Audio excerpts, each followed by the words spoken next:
Okay, welcome everyone. This is not a difficult crowd to quiet down, so I won't have to spend any time doing that. Thank you all for your attention, for coming, and welcome.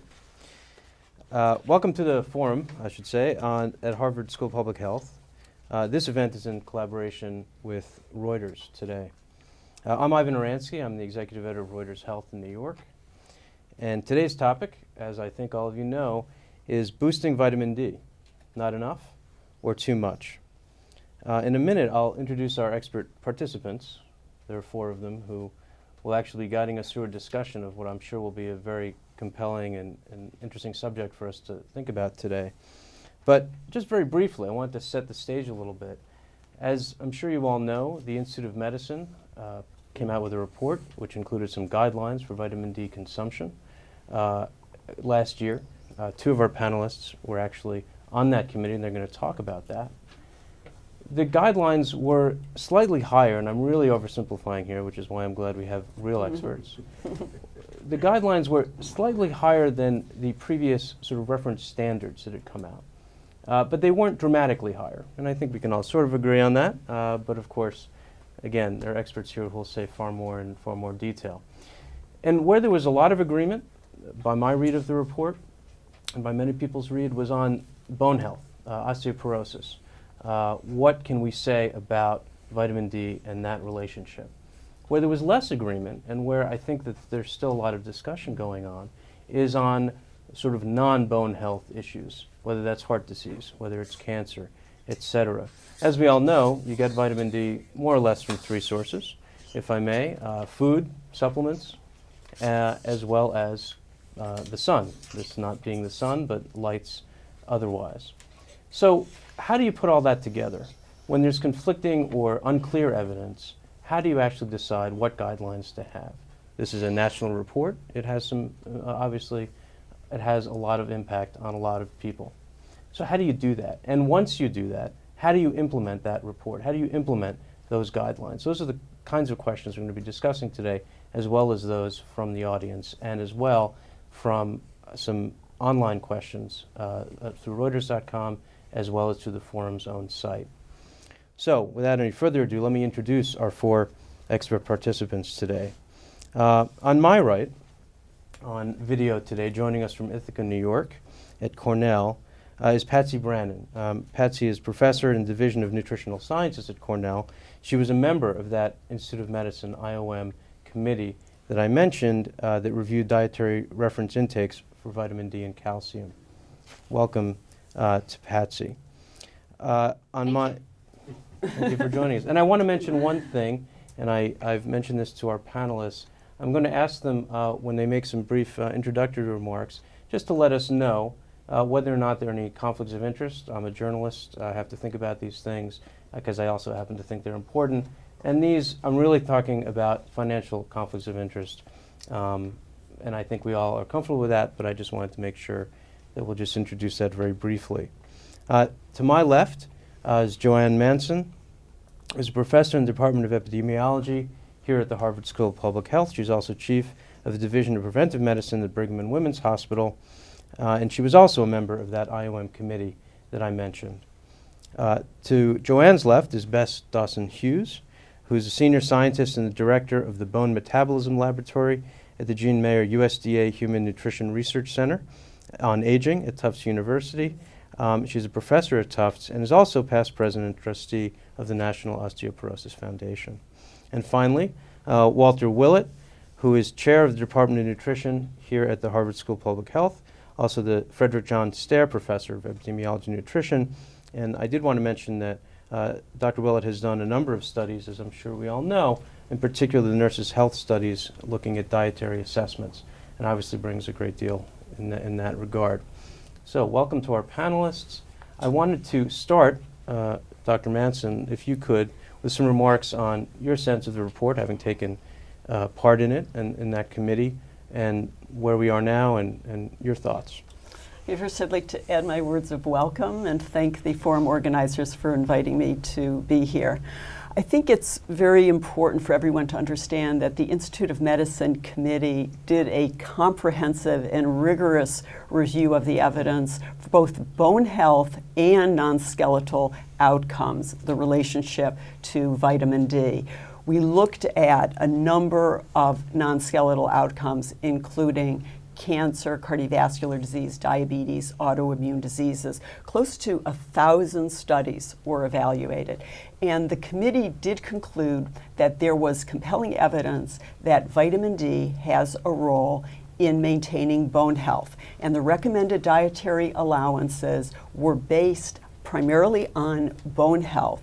The recommendation for 600 IUs a day for ages 1 to 70, 800 IUs a day for ages above 70 are believed to cover the requirements for vitamin D for bone health purposes for at least 97.5% of the US and Canadian population.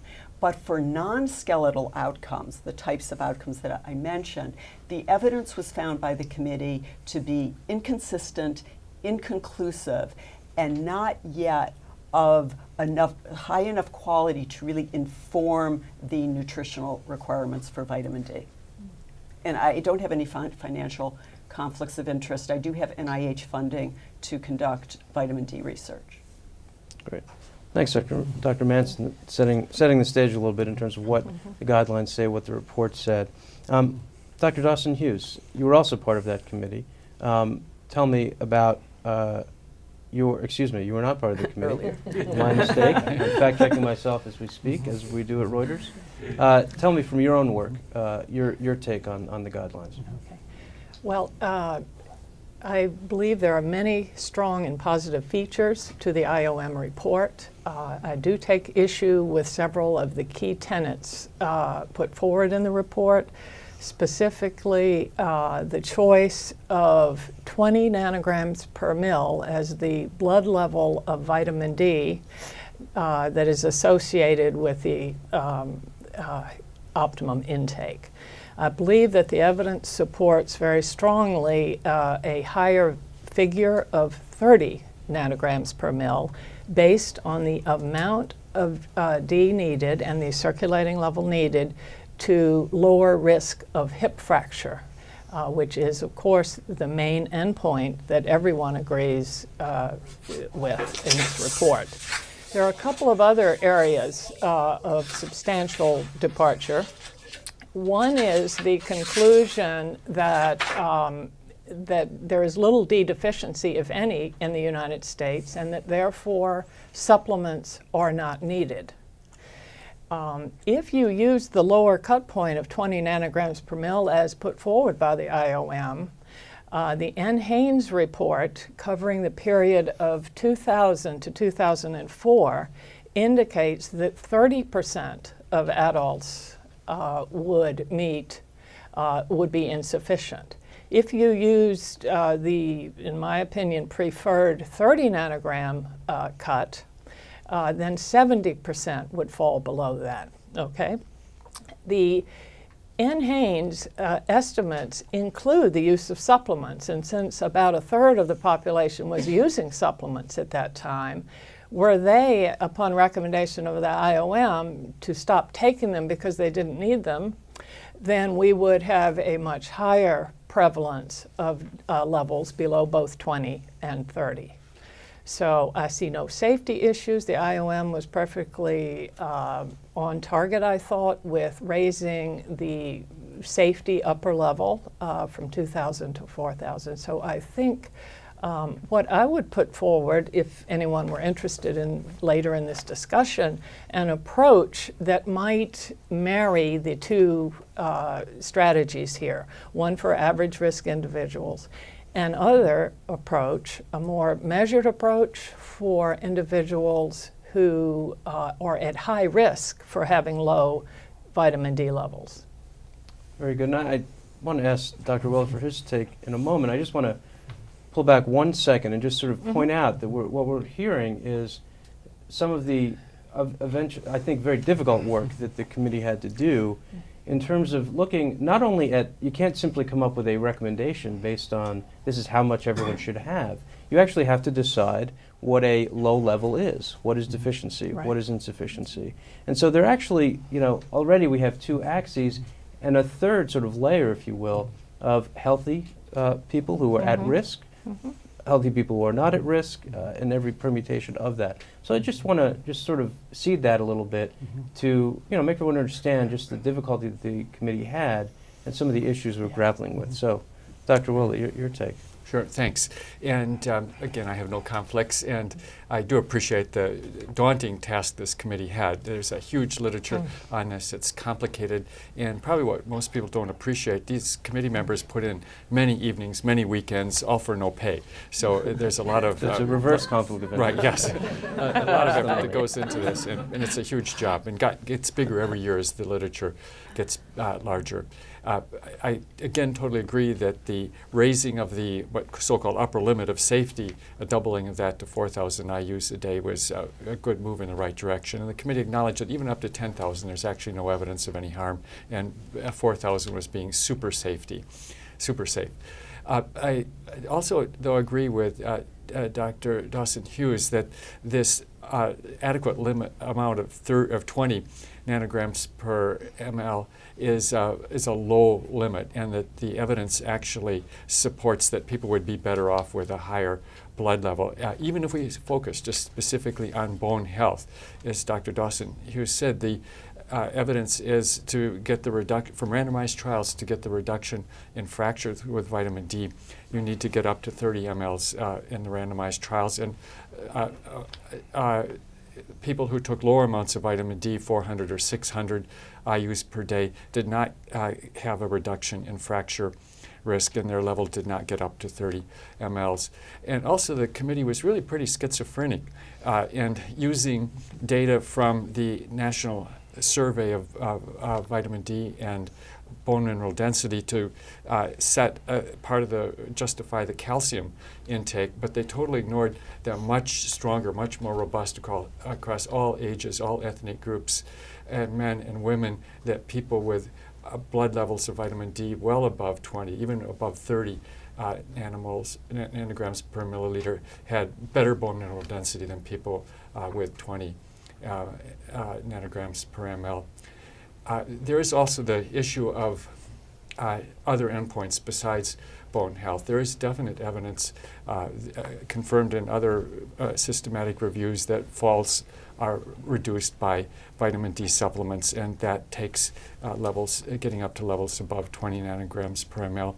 And then there is all this evidence, a huge body of evidence that I agree with Dr. Manson has not been confirmed by randomized double-blind trials, but for colon cancer, for example, many very consistent studies showing about 50% lower risks of colorectal cancer with higher blood levels of vitamin D. And I think it's fair for the committee to say, I don't agree with it, that you require randomized trials to make a recommendation, but a lot of confusion would have been avoided if the committee had and the conclusions had said something like there's a substantial amount of suggestive evidence of benefit with higher blood vitamin D levels, but it hasn't been confirmed in randomized trials, not because the trials showed no benefit, because they haven't been done. And that's a description of the evidence, not that there's no benefit, which sort of a reasonable person would assume that many studies have been done and showed no benefit. In fact, many studies have been done. They've showed benefit, actually, but not by the randomized double-blind trials haven't been done. So I think that caused a lot of confusion. And very often in medicine and policy, we're in situations where we don't have all the final evidence. The studies that we'd really like to have, sometimes they're just not possible. Sometimes they may be many years in coming. And so we're almost always in a situation of operating on the best available evidence, not the perfect evidence. And I think if you look at the data, most reasonable people would conclude they'd want to have a blood level of 30 nanograms per ml when they look at mortality, when they look at fractures, when they look at colon cancer, many other conditions, rather than 20 nanograms per ml. I think we all agree more research needs to be done, but here today we have to operate on the best available evidence. Thank you, Dr. Will. And again, just to interject a tiny bit here, I want to pick up on a couple things that Dr. Will was talking about that I think will I want to percolate throughout the room and throughout the panel as we continue talking today. Sources of evidence, sources of data. Where are you finding the actual information that you're basing results on? But also the kinds of studies that were actually done. We all can be comfortable with observational studies showing that there's a link, that there's a tie, that there's something going on. We're not quite sure what it is.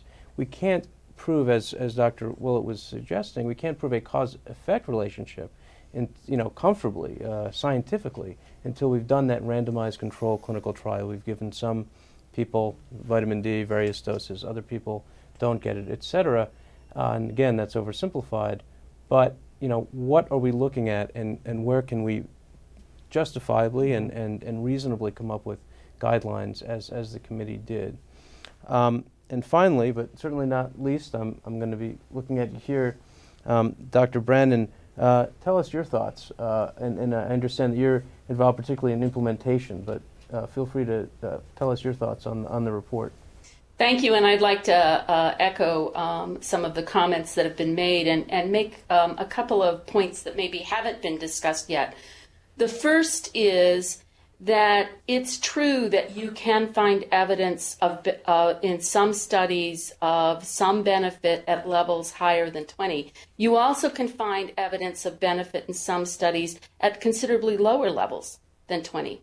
So the difficulty is trying to take the totality of the evidence and look to see what it means in terms of population distribution needs. And that was a challenge, particularly for vitamin D, because it's very clear from the data that there's an interrelationship between the amount of vitamin D that one is consuming and the amount of calcium that one is consuming in terms of bone health and perhaps other non-skeletal health outcomes. So that you can find people that have very high levels of circulating vitamin D who have rickets, and you can find evidence of individuals with very low levels of circulating vitamin D who don't have rickets. And what is likely the case is that those with higher vitamin D are consuming inadequate amounts of calcium, and those with lower vitamin D are consuming maybe adequate to above adequate levels of calcium.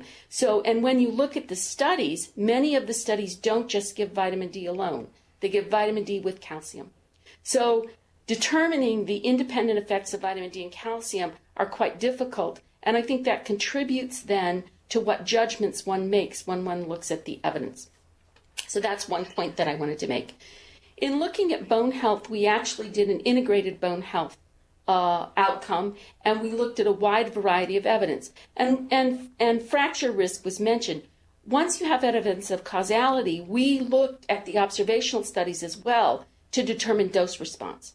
Because many times randomized clinical trials do not give us sufficient evidence for dose response. They use a single dose typically. And so observational studies can be quite useful in that regard. And again, when you look at observational studies for fracture risk, they vary from a level as low as 14 or 15 nanograms per ml to as high as above 35 nanograms per ml. So again, it's difficult to determine that dose response. And I'd like to make just a few comments about how much is too much, because one of the real concerns that emerged as we looked at relatively new evidence that's suggestive that there's not just risk of harm at low levels of 25-hydroxy-D, there's also risk of harm at higher levels. And this includes for outcomes such as all-cause mortality, certain kinds of cancers, including colorectal cancer and pancreatic cancer and prostate cancer, cardiovascular disease, and a number of other outcomes. And one concern the committee had was an analysis that we did of the N. Haynes data, and we had data more recent than the data that was mentioned before by Dr. Dawson Hughes. We had 2003-2006 data that had been corrected for the recognized technical difficulties in measuring 25-hydroxy-D. And in those data, we looked at all-cause mortality in African Americans. And there was again evidence of this emerging U-shaped risk, as it's been called, but the inflection point was actually below 30 nanograms per ml in that population. So again, there's reason to be concerned about where we set the level and how we make this determination among what is admittedly quite a range of evidence. Thank you very much, Dr. Brennan. I think that's a great introduction. If I can just pull not so much necessarily the highlight of what you were saying, but one of the things that is difficult that has been coming up a little bit is that we're looking not just at vitamin D, we're looking at calcium, and obviously we're looking at all sorts of things. People who have high, low levels of vitamin D, there's probably something else that they're doing or not doing that is associated with that. Similarly, calcium. I think in broad strokes we can sort of agree on that. And so calcium, got to think about that as well. So I see a lot of issues for discussion in the time we have today. Vitamin D and calcium. Should people be getting tested for levels? In other words, if we're talking about guidelines for how much to consume or get from the sun, et cetera, should we be starting by testing levels? I think there are, actually I know that there are a number of internists who do that, of primary care physicians who do that. Should people be doing that? How much should people be eating? What kinds of sources should they be getting their vitamin D from? All kinds of issues. Let's maybe start with, should people be getting tested? We have some disagreement over whether it should be 20 nanograms, right, or 30 nanograms, but if we can agree for a moment that there is a number, should people be getting tested? Or do we have to agree first that there's a number? Partially in response to that, I do want to make the point that the RDAs are population public health recommendations, which is very different from a medical model of whether a clinician would decide that they want to test an individual patient's vitamin D level. They have risk factors, clear risk factors for vitamin D deficiency. They may have malabsorption syndrome. They may already have osteoporosis and many clinical conditions where very close monitoring would be indicated. On a population-wide basis, even though it really wasn't the charge of the IOM committee to make recommendations about screening, it was the view that wide-scale screening really was not indicated, that depending on what you consider to be vitamin D deficiency versus insufficiency, we did not agree with many of the cut points that were being used by clinical labs. We did not consider them evidence-based. The view was that vitamin D sufficiency or adequacy was at a level of 20 nanograms, and that's what the committee decided based on a very large amount of evidence, looked very, very closely at several studies, and there was not this clear dose response where suddenly when you get to 30 nanograms you start to see benefit. Many of the studies suggested a threshold at around 20 nanograms where there was not only no greater benefit in terms of bone health or other outcomes, some of the non-skeletal outcomes, there was no greater reduction in risk as you got above 20 nanograms. But as Dr. Brennan mentioned, you began to see a suggestion of a U-shaped curve where there was actually an indication of increased risk. So the committee would definitely have wanted to propose a higher intake if we felt that that was safe for the population.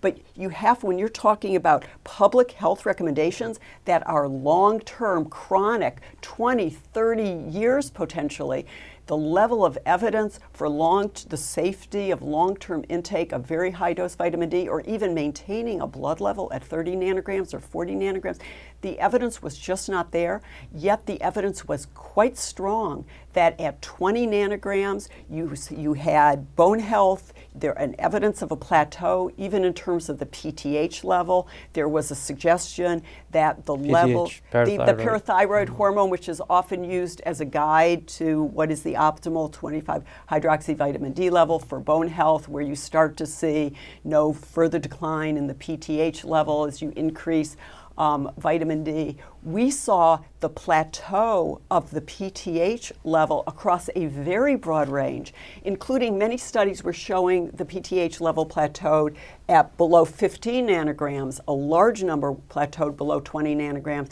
and some higher, but it was not consistent. So the evidence was really quite inconsistent that getting above 20 nanograms would confer greater benefits for either bone health or falls. In fact, a recent study suggested that frailty risk increases as you get above 30 nanograms at the optimal level for frailty, what's 25 hydroxy vitamin D between 20 and 29 nanograms. The evidence was actually quite inconsistent, and the committee looked very, very carefully, and we certainly would have been more than happy to have recommended a cut point of 30 nanograms if we thought that that was safe and evidence-based for the population as a whole, and that we could, at this point in time, say that the population can go ahead, get their strive for a level of 30 nanograms, take 2,000, 3,000, maybe even 4,000 IUs a day, which many people in the general population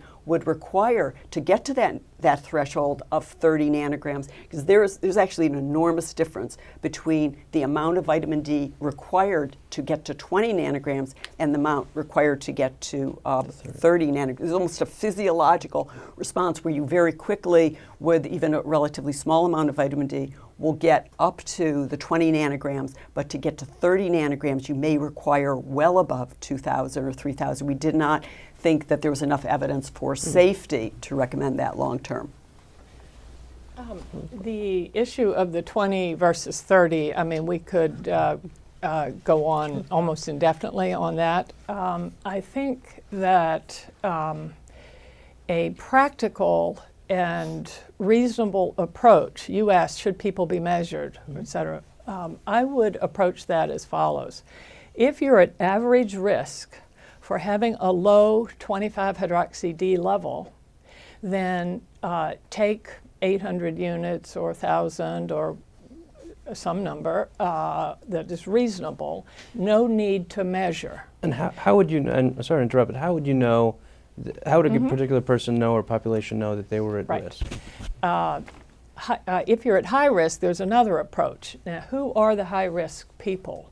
There will be people who are obese, people with very dark skin, people who do not spend regular time out of doors in the sun, individuals who habitually wear sunscreen before they go out, those who are dressed in protective clothing, individuals with osteoporosis, those with malabsorption, individuals taking medications for seizure disorders, which accelerate the metabolism. So that's an example of people who would be at higher risk for having a low 25-hydroxy D level. And when you think about it, that's a large segment of the U.S. population.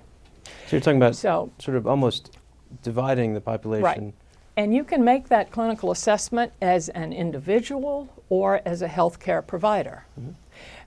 If you identify someone as being at high risk or at reasonably increased risk, I think it's reasonable to measure their 25-hydroxy D level, to supplement with the dose that you can estimate. We can talk about the formula, but you can estimate how much they will need, replete them with that, wait 3 months with them on that dose, and then repeat the measure to ensure that you have achieved your goal, whether your goal be 20, 25, 30, or 40.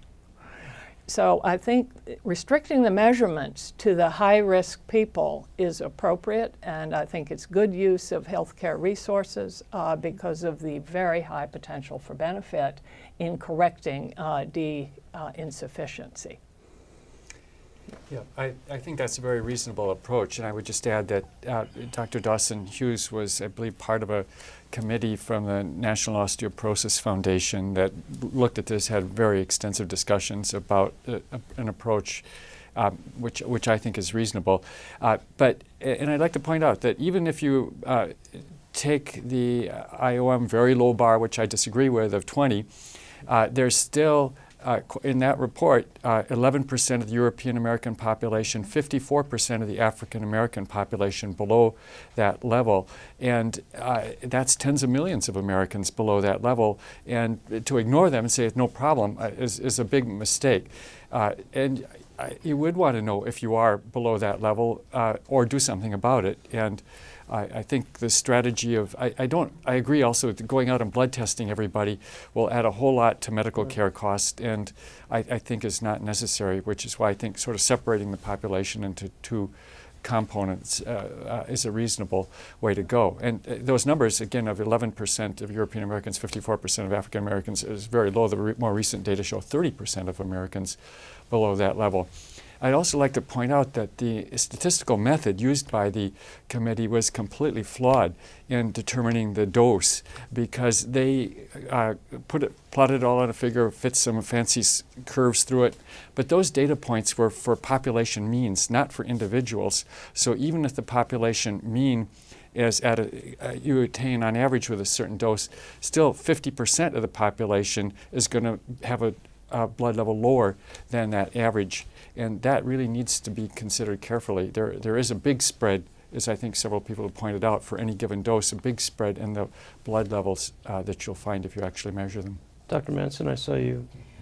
Yes, I think a really key point is that the IOM guidelines, these public health recommendations, do not preclude the clinical decision making based on risk factors. As both of you have mentioned, I think that it's extremely reasonable for patients who are at higher risk, individuals in the population who have a number of risk factors for vitamin D deficiency, to be screened by their clinicians, to be treated with high dose vitamin D, to be monitored closely.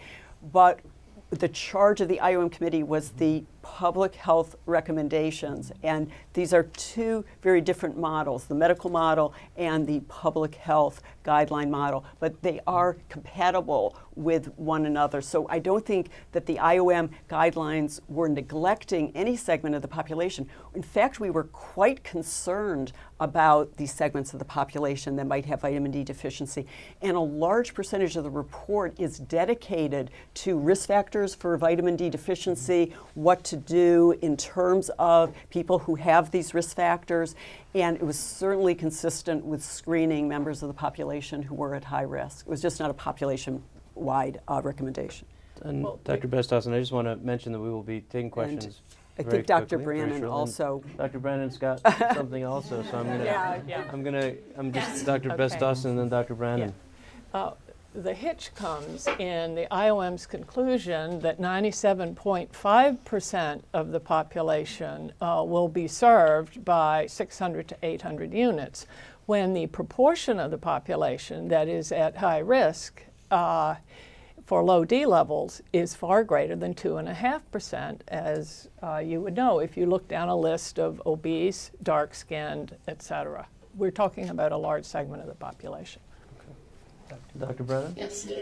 And I would like to comment on that and clarify some aspects of how we approach doing our simulated dose response that address a few of the concerns that have been raised. First of all, we assumed minimal sun exposure. We had the benefit of several studies that were done in the winter at extreme northern latitudes or in Antarctica. Under those conditions, one can assume that very little vitamin D is being endogenously produced, and therefore our recommendations are fully applicable to individuals in the population, irrespective of their skin color and pigmentation. That wasn't individuals, that was population averages that were used in that analysis. It was population averages, and I would like to address that and explain how we did it, because we actually used our simulated dose response curves quite conservatively. And if you'll look, you'll see that we chose to, quote, overshoot the achieved levels. And we did that because of the variability and because we did not have the same kind of population estimates. These were all randomized clinical trials, and in most cases were quite small numbers of individuals in the randomized clinical trials that we used for the simulated dose response. The issue then came that some gave us means, some gave us medians, and a number of the studies did not give a kind of estimate of the variance that would have allowed us. If they'd all given us standard deviation, we could have addressed your specific concern somewhat more to our liking as well. But we were able, they were the data that we had and the only data that we had available to us that allowed us to simulate the dose response. We therefore overestimated, because we knew there was a hint in the data that we had, which was limited, that there might be more variability in older individuals. And so at the level of 600 and 800 international units, it actually achieves, at the lower predicted confidence intervals, serum 25-hydroxy-D levels that are closer to 25 nanograms per ml rather than 20 nanograms per ml. And we did that because we're cognizant of the need to protect the public health. Thank you, Dr. Brennan. I want to take some questions now from the audience, and I believe we have a first question. And please introduce yourself and just let us know who you are when you speak. And there's a mic circulating for those of you who may not have lavaliers, which I think is most of you. So please make sure to identify yourself, and we will get to you. Please. I'm Lillian Chung, Editorial Director of the Nutrition Source, Harvard School of Public Health nutrition website. And thank you, all the experts, for this very important discussion. And my question to you is, if you were in charge of implementing public health policies in school districts, what is one message that you should be given to the schools and to parents about vitamin D? Well, first, I think it's very important to understand the dietary sources of vitamin D. So the key dietary sources would be the fortified dairy products, fortified cereals and juices, and fatty fish. There is some vitamin D in eggs, but those are the main dietary sources. Also mushrooms, some forms of mushrooms. So Kids probably won't be getting much from the mushrooms. right, exactly. So I think that's very important. And also, as Dr. Brennan was mentioning, that we're not recommending increasing sun exposure for the purpose of getting adequate vitamin D, because for someone who doesn't get enough, it is possible to take a supplement without the risk of skin cancer. However, younger children do get much more sun exposure than adults in general, so they're more likely to have that endogenous component if they are outdoors. So I think that it is very important to consider the dietary sources and to ensure that the school lunch programs and the diets of children do have adequate vitamin D intake through these sources.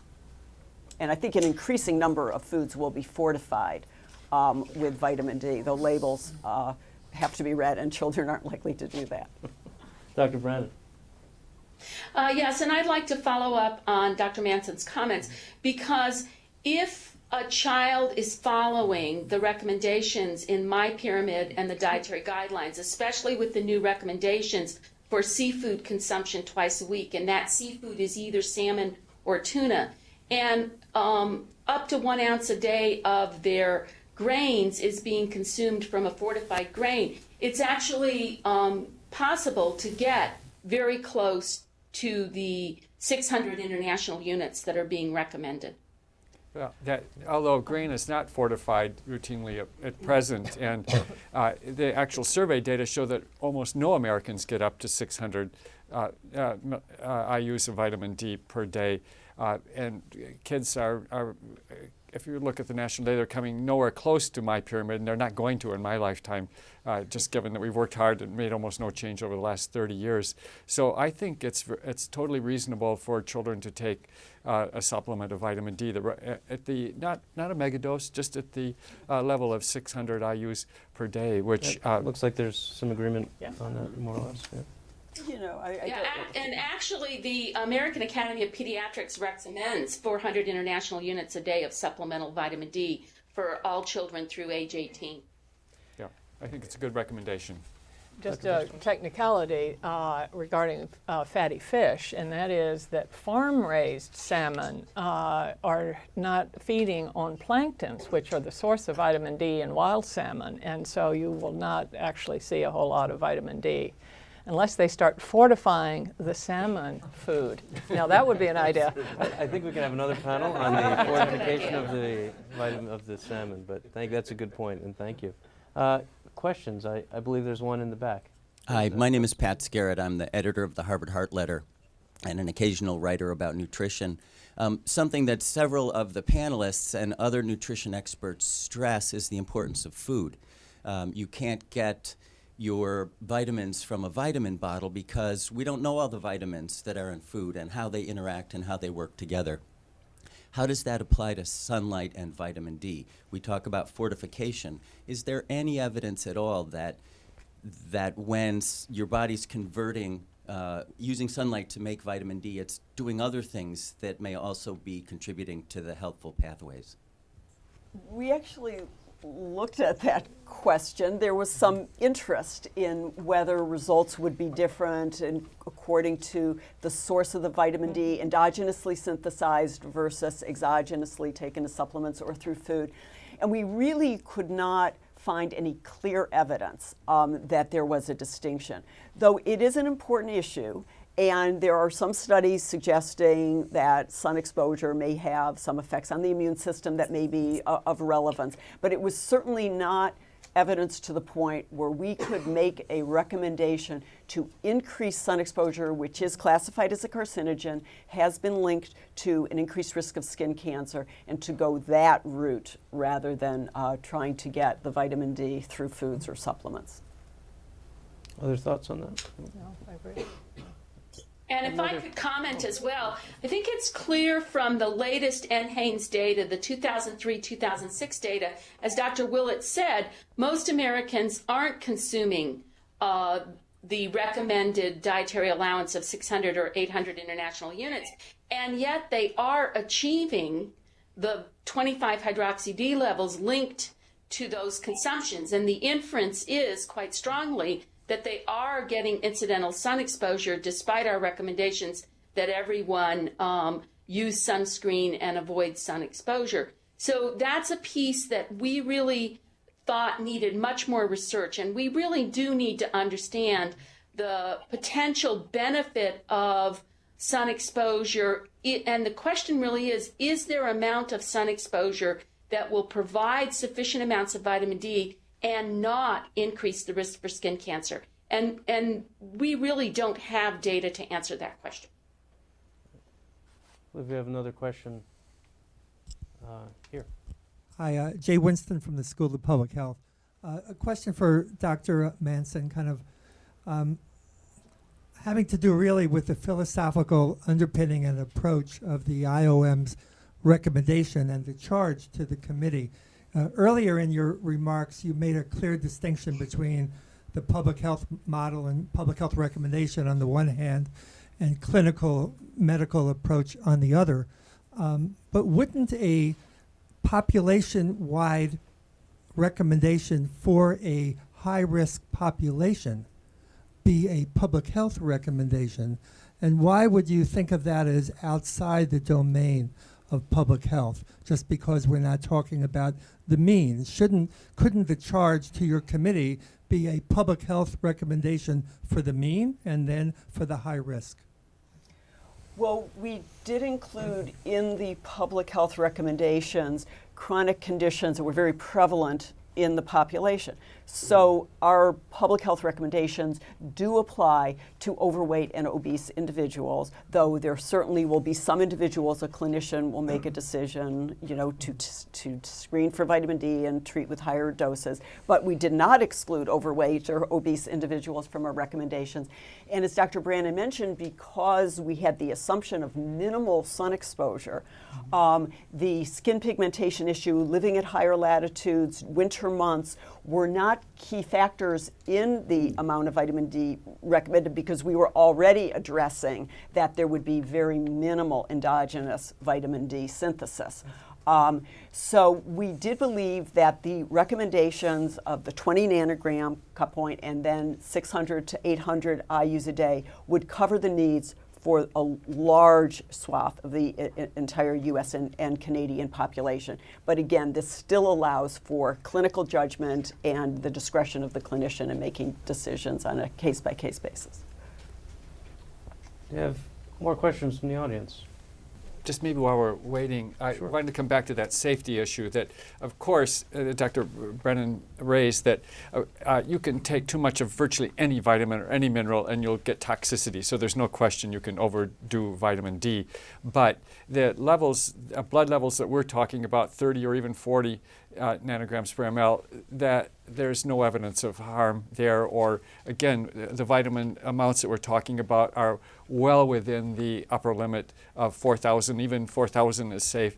And if you look at I think the committee really overblew the safety issue in an imbalanced way. Of course, we want to pay lots of attention. We have to be double careful about that. But the same study that was quoted, the NHANES study, is suggesting a U-shape. In fact, it wasn't a U-shape. It was a big inverse relationship with higher blood vitamin D level and lower mortality. A little tiny blip at the end maybe that wasn't even statistically significant. But if you take that same data, people with 40 nanograms per ml or 30 nanograms per ml had substantially lower total mortality than people with 20. It was a direct linear relationship over a wide part of the dose response curve. And we should pay attention to the very high end. I agree with that. But again, the levels that we're talking about, both intake, are well within the range of safety. Dr. Manson, did you?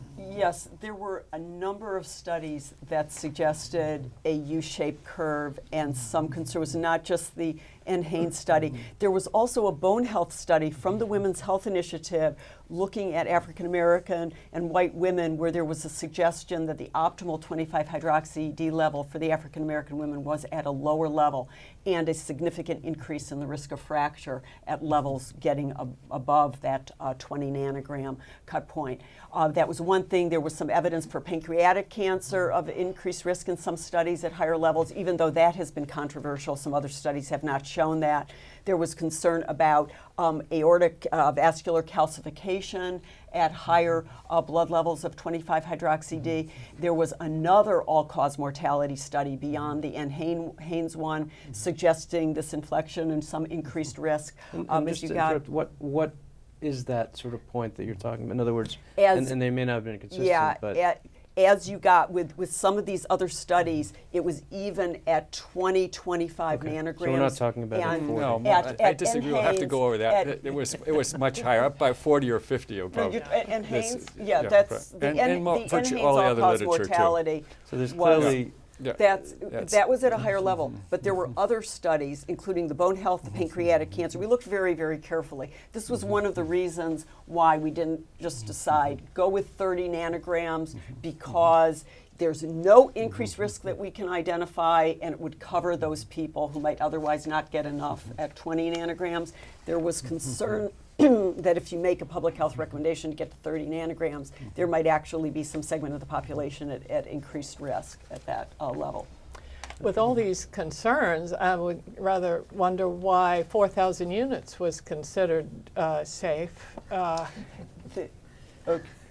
4,000 units is not a target level. And it's really important to understand that the RDA and the tolerable upper intake level do not provide a range of safe intake.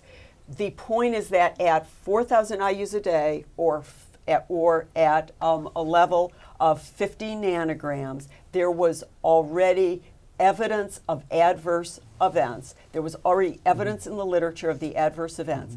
And there's very little research, there's very little literature about the long-term safety of levels that are above the RDA in that range of the RDA to the tolerable upper intake level. And so we do not recommend that you just take up to the tolerable upper intake level or use that as a target level.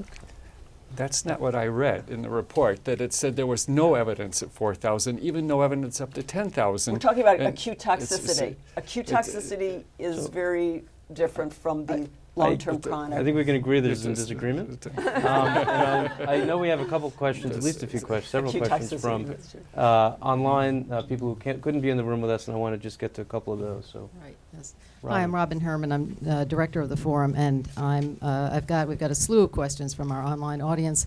And as you would expect, a number of people are asking, how does this information apply to me? They're concerned whether they're in a risk group. So I'm just going to read you 3 questions, and maybe you could answer for each of these people. Even though it's been touched on, maybe they didn't, catch that. One question is from Christine Niles, who's at the University of Alaska in Fairbanks. And she's saying, please address vitamin D requirements in far northern regions where there are very cold climates and not much opportunity for sunshine for approximately 6 months of the year. Even further north than Ithaca, Dr. Brown. Right. Right. And then here's one from Julie Smith in Nova Scotia. She's a junior high school teacher. She said last year a student who was working on a vitamin D study asked whether wearing sunblock would prevent skin's absorption of the vitamin D that naturally occurs in sunlight. I still remain stumped. So I think you can help her there. And then lastly, another question, many women who observe modest dress and keep themselves covered, what kind of vitamin D should they add to their diet? So sort of, if you will, places or people who are not getting the kind of sun that even again in Boston or New York where I am, you're getting. Recommendations, suggestions? Well, sunscreen So does. I might- yeah.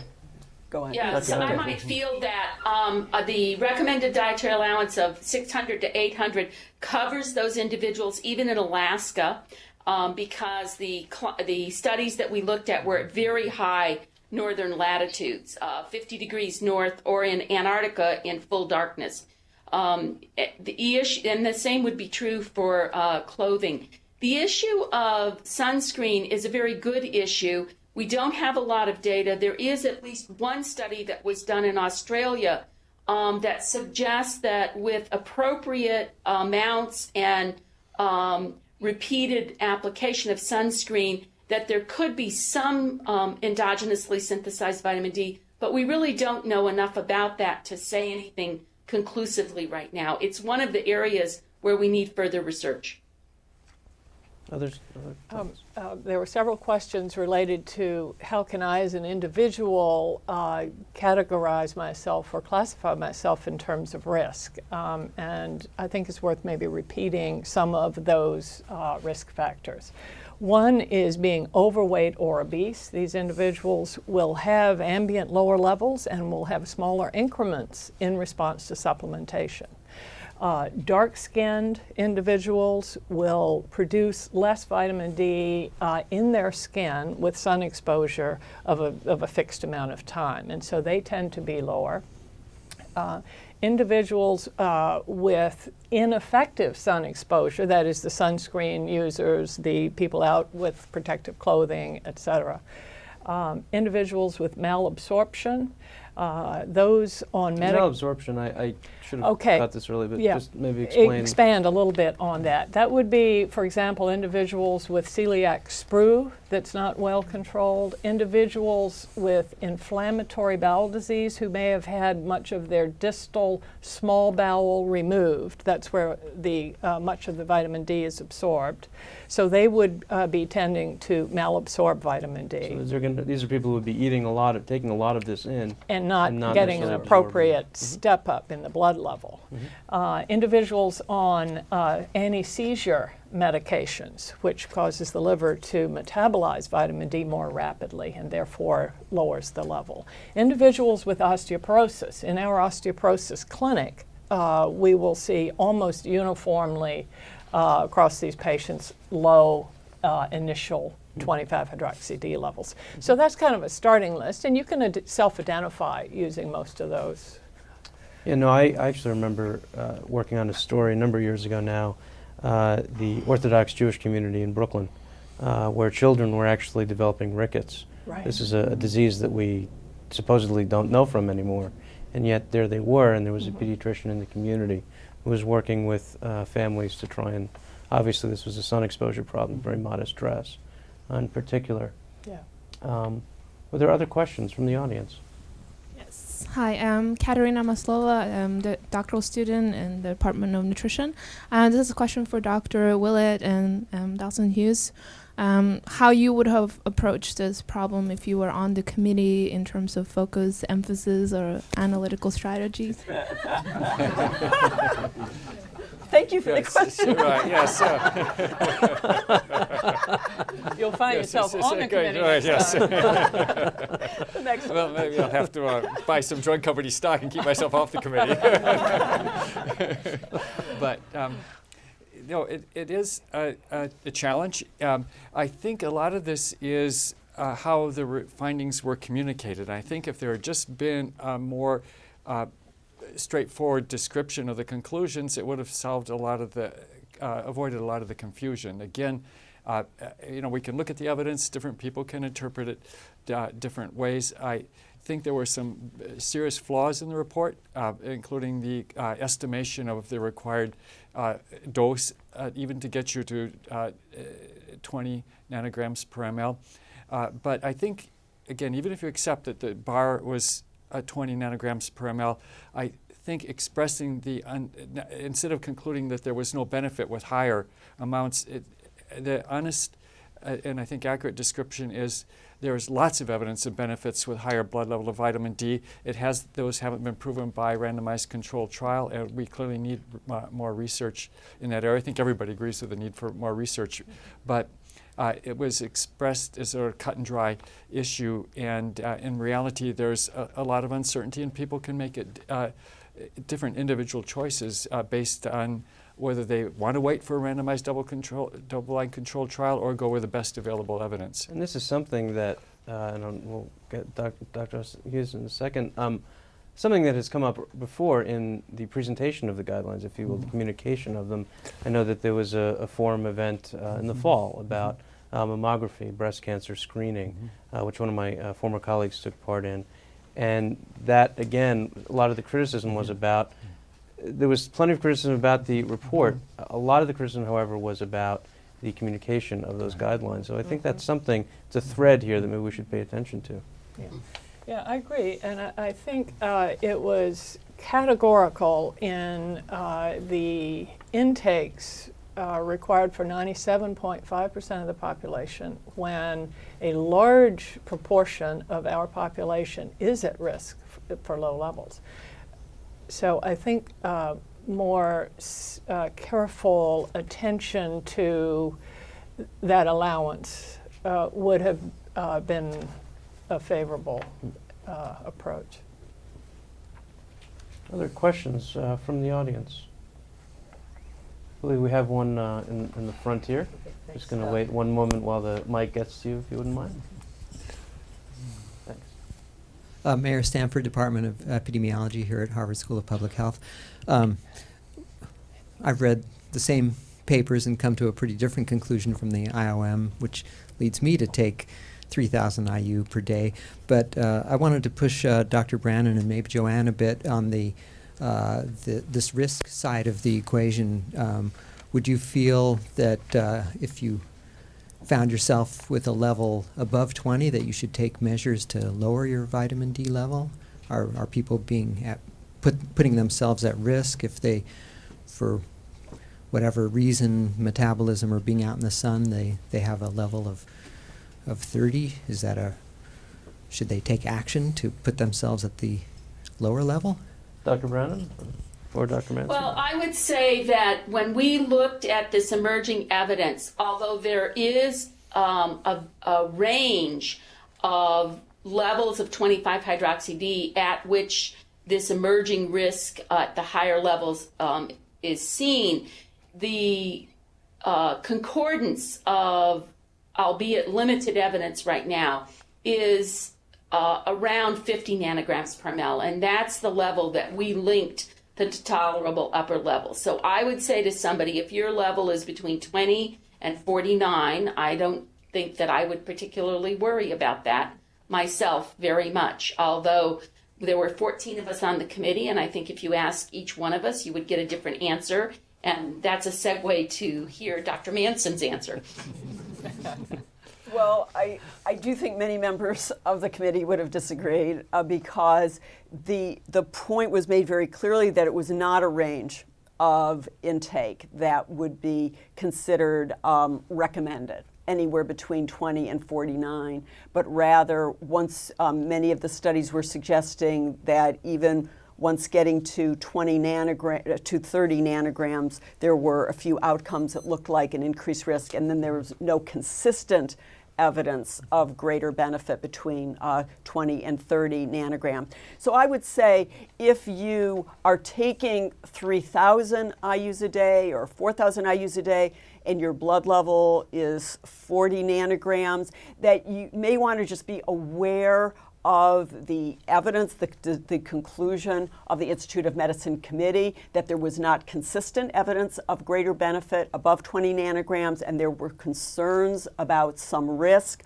for a number of outcomes, even in that range of 20 to 49. And then once you get to 50 nanograms, some real concern about adverse events.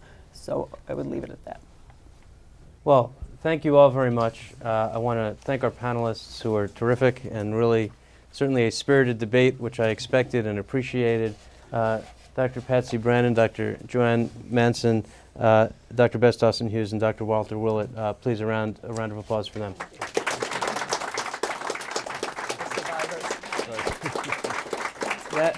That concludes today's forum, the Harvard School of Public Health Forum, in collaboration with Reuters on boosting vitamin D. Thanks very much to those of you who've been paying attention at home, watching us, and will hopefully watch us in an archive. And thanks very much. Take care.